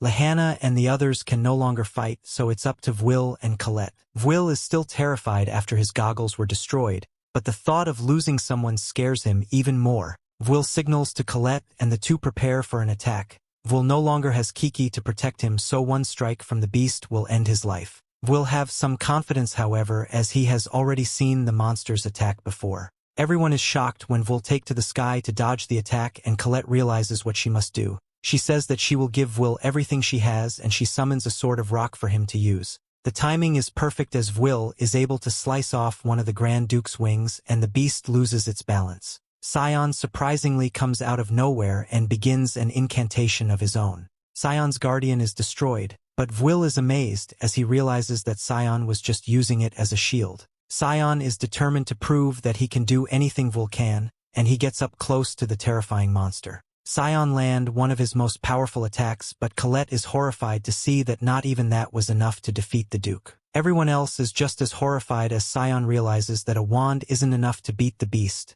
and Vwyll determines that a sword can't beat it either. Just then a crystal falls in front of Vwyll and we see that Rosti was the one that threw it. This triggers a memory of someone making a sacrifice. This woman said that it was for the sake of protecting the world and that one day wand and sword would meet and join. Vwyll realizes what must be done and he tells Scion that they must combine their power. Shaun sends out some flames and Vwyll catches it with his sword. Everyone is shocked by what they are seeing and they realize that this is not just an enchantment. Vwyll's sword has actually consumed Scion's spell. Strength wells up inside of Vwyll and without even realizing it Vwyll evokes a name.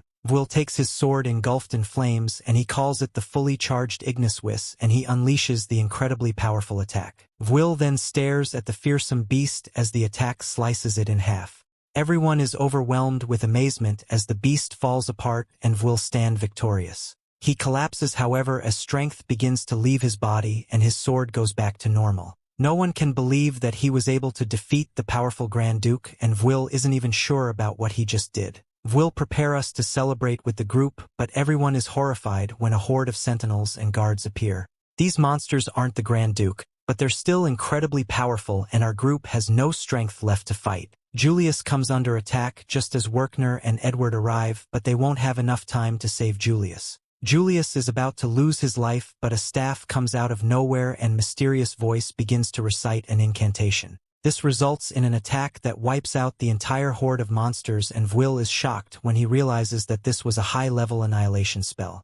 Will wonders who could have caused such massive damage and Scion is disbelief when he sees who the man is behind the staff. Werkner is also surprised as the man reveals that he's the old king named Aaron. He is the king of the Magia Vander and the most powerful of the wands. Will wonders what he is doing there and he notices that the old king's group is carrying heavy gear for a deep dungeon dive. He assumes that they just finished the campaign. Aaron calls our group those that have defied the darkness of the dungeon and he credits them for fighting well. Everyone's ecstatic about receiving his praise, and they celebrate their survival. Even elves tremble with elation at the old king's presence and worship him, so everyone bows to the king. However, while everyone is fixated on the king, Will's eyes were drawn to another person in the king's party. This person is pleased to see that the sword still lives and they ask for the name of the warrior that defeated the Grand Duke. Will gives his name and the guy introduces himself as Finn. Elsewhere in the dungeon, the two evil guys are glad that they didn't keep fighting the students. If they had been caught off guard by an attack then they wouldn't have been able to retrieve what they were after.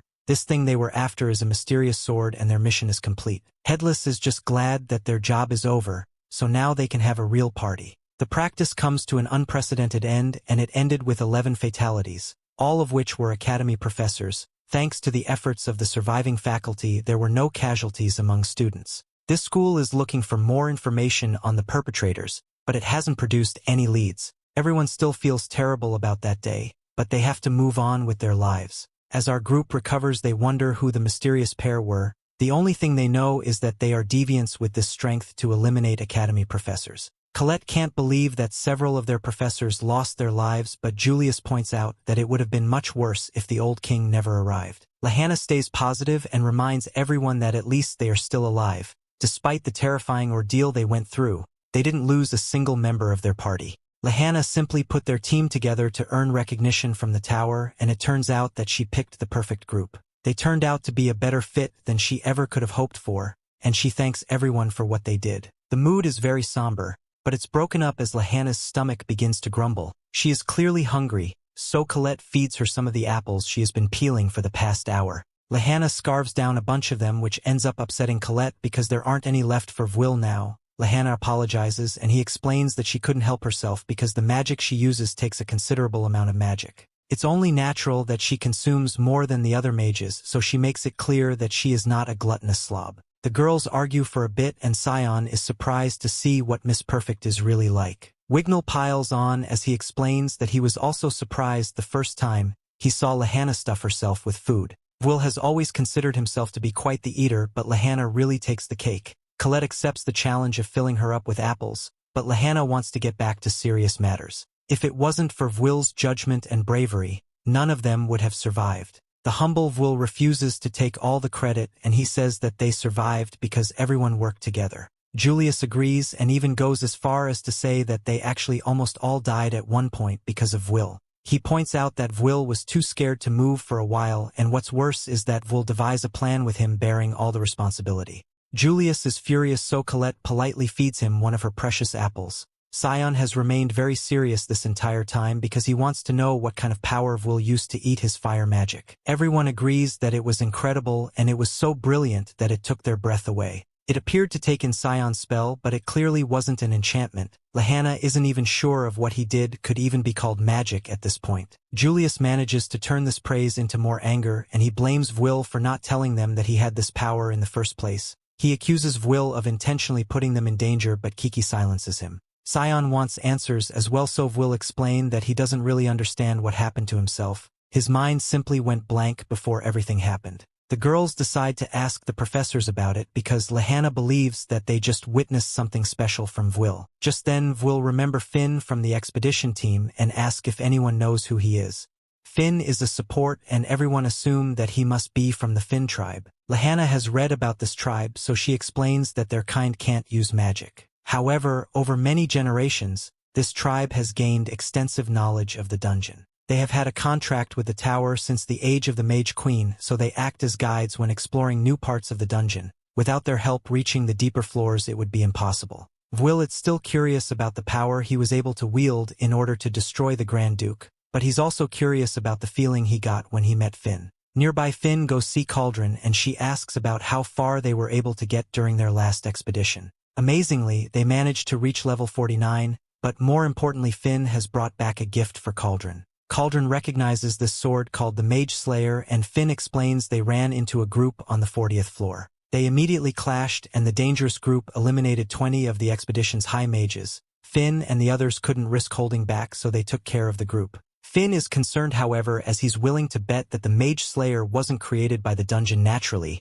He suspects that someone is down in the dungeon conducting experiments. He assumes that they began by collecting materials deep in the dungeon and combined the pieces to create the Mage Slayer. Aaron has ordered Finn to return to the dungeon to investigate, so he will leave the sword with Cauldron so she can analyze it. With that business out of the way, Finn would like to know what Cauldron didn't tell him about the boy with the sword. He points out that mages look after the wands, but swords are supposed to be his territory. Cauldron explains that Vil is a student of her academy, but above all he earns for a wand. He intends to ascend the tower in order to become a Magia Vander. Finn is disappointed because he has never heard of a sword aiming to become a wand, and Cauldron agrees that it's unprecedented. However, she believes that it could lead to an explosion unlike anything they have ever seen. Finn is eager to see what happens, and he decides that he will entrust Vil to the mages for a while longer. Later Vil do some training, but Colette can't believe that this is what he chooses to do when they're supposed to be recovering. Vil just can't get himself to sit around, especially because he has decided to keep moving forward.